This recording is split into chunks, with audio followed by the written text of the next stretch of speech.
Hello and welcome. This video is going to be what sold for me on the various platforms that I sell on from December 1st to December 7th. We are actually going to start with eBay for once because we normally start with my lowest performing platform and work our way up, and for the first time ever, eBay did not perform the best. It was the weakest link. Well, actually, like literally the rest of the other platforms were the weakest link except for one, which I will talk about at the end because it was the best performing one. So gonna scoot over here and we're gonna get into eBay sales. So y'all know I love selling ties, and I sold this brand new black brown tie.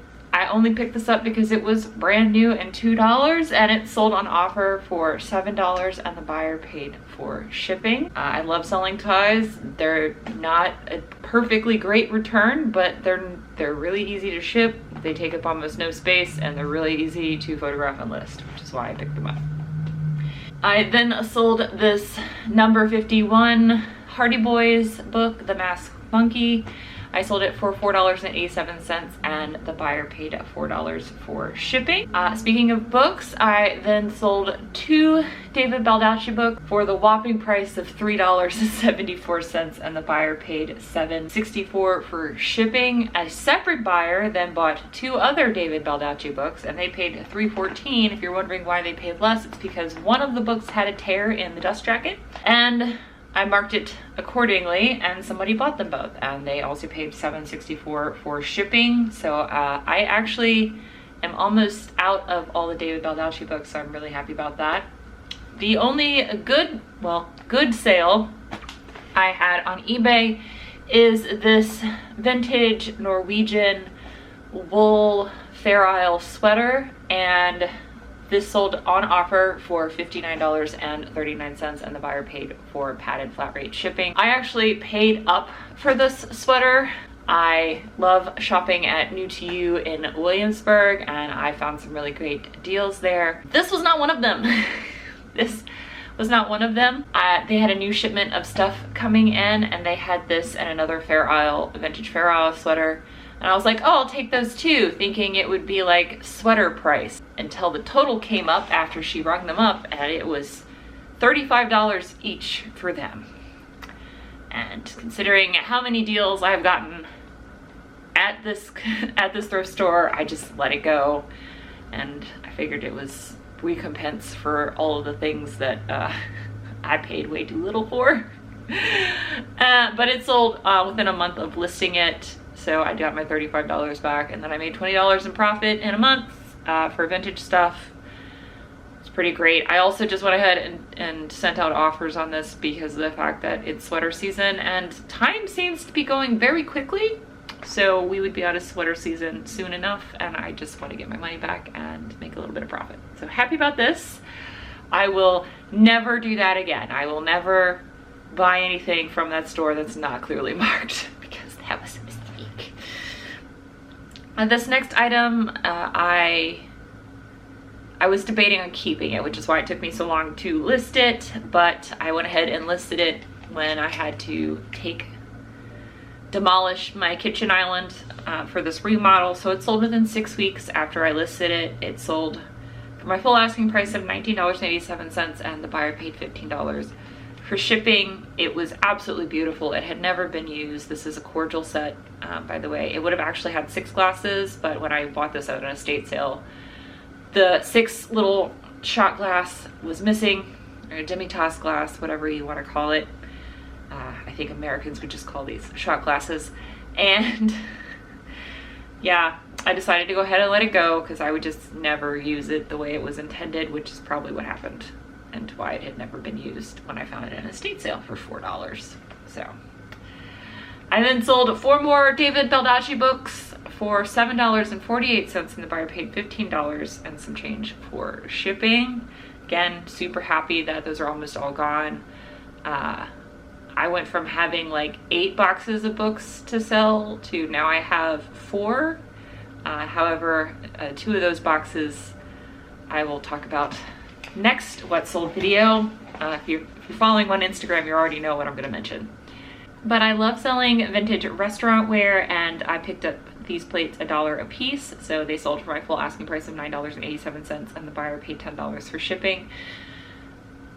I would have been able to sell these for more if I knew what restaurant it was from, but I, for the life of me, could not figure it out, and it made me so angry. I went to multiple Reddits, I went to multiple Facebook groups. Nobody could give me an answer, so I just let them go for $9.87, and someone who likes mooses, or someone who knows and was keeping that knowledge for themselves, bought it. But I'm glad that they didn't get smashed in trash and they've moved off to a new home. And the last eBay sale to share with y'all is the Harris Tweed Scally Cap. It sold for $22 on offer, and the buyer paid for shipping. I am surprised actually at how fast all the Scally Caps moved. I only have one left, and I'm just really happy. I thought that they would move well, even paying $7 a piece for them, but they've all sold within like a month of listing them. So very happy about that. And then part of the reason I know why eBay was not performing as well is because I have not been listing consistently on there. And you're like, why in the world would you be listing consistently on there? It's because I've been trying out a new platform called Whatnot, and I had my first live auction on Whatnot on the 6th. I listed like 15 vintage men items that were sitting in my death pile, and 13 of the 15 sold. Hopefully the screen capture is showing over here. Now, I'm gonna make some separate videos on Whatnot, because part of the reason why I ignored eBay so much is because of the fact that I was trying to find more information about this selling platform. But if you type in how to sell on Whatnot, there are literally 10 videos that aren't that helpful at all. So I'm going to be the change I want to see in the world and make some videos about it. I was very surprised that as someone who had 0 followers, I was that successful. I sold all 13 pieces. Well, I sold 13 of the 15 pieces. I made $135, so that was my gross sales. My buy cost for all the pieces that sold, $10. So again, this is all stuff I either got for free or got for really low buy costs at these estate sales. This is all stuff I've been sitting in my death pile for like a year that I still hadn't listed on any of the platforms. I do understand, like, if you saw the list of things over here, you'd be like, man, you could have sold that for way more on eBay. You're right. Probably I could have sold most of these things for way more money on eBay, but then I would have had to list them. And listing on Whatnot is a lot easier, a lot less effort. And for the amount of time it took me to list all these items and do the live, it was like 2 hours and 15 minutes.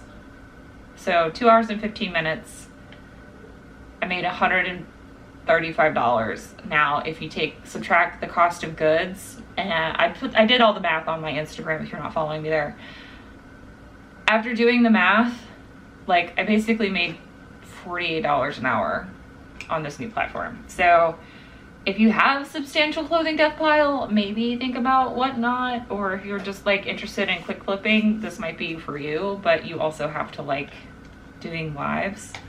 So if that's not appealing to you, you might not like this platform. But I've seen people that don't ever show themselves on Whatnot. Again, here, I don't want to get too far into it just because of the fact I'm going to make separate videos about it. If you're interested in seeing what a live can be like, or if you're interested in checking out the app for yourself, I do have a link in the description. I am doing another live for women's vintage Wednesday, December 15th at 6 p.m. Eastern Standard Time if you want to come check it out. If not, that's cool. You do you. But this is everything that's sold, and I'm really happy. I have a new platform with which to sell upon that is, in my opinion, much better than Mercari. The amount of time I've wasted on Mercari and not had the results, this seems much better for me. So, thank you guys for watching. I will see you all in the next video, and until then, bye! Bye. Also, because I know y'all get so mad when I don't include her in a video, I promise she was murdering my shoestrings the entire time I was filming. Isn't that right, baby girl? What's up there?